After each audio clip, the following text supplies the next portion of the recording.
Good afternoon అందరికీ. ఈరోజు ఇక్కడ ముఖ్య ఉద్దేశం మనము ఆశ్రయ వృద్ధాశ్రమం, అనాథ పిల్లల ఆశ్రమం. ఈ ఆశ్రమంలో మ్యాక్సిమం 85 కన్నా ఎక్కువ మంది ఉన్నారు.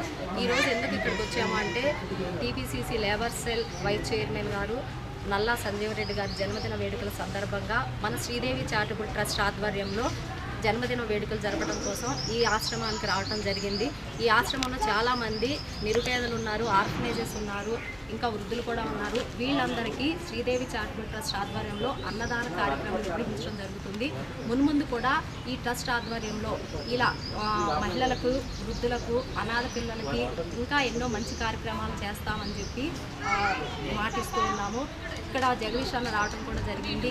షేర్లింగంపల్లి నియోజకవర్గంలో కాంగ్రెస్ పార్టీ ఇన్ఛార్జ్ జగదీష్ అన్న మాకెంతో సపోర్ట్గా ఉండి మా ట్రస్ట్ ఇంకా ముందుకెళ్ళడానికి ఎంతో సహాయ సహకారాలు అందిస్తూ ఉన్నారు. అలాగే సంజీవ్ రెడ్డి గారు కూడా మాకు ఫస్ట్ నుంచి కూడా ఈ ఆశ్రమానికి ట్రస్ట్కి మా హేమలతా రెడ్డి గారు అండ్ సంజీవ్ రెడ్డి గారు, రామారావు గారు, మేము నలుగురు ఇంకొక ఇద్దరు కలిసి ఏడుగురు కలిసి శ్రీదేవి చారిటబుల్ ట్రస్ట్ అనేది ఏర్పాటు చేయడం జరిగింది. మేము కూడా ఎన్నో కార్యక్రమాలు చేశాము. ఇలాంటి కార్యక్రమాలు ఎన్నో ముందు చేస్తామని కూడా మాటిస్తూ ఉన్నాము.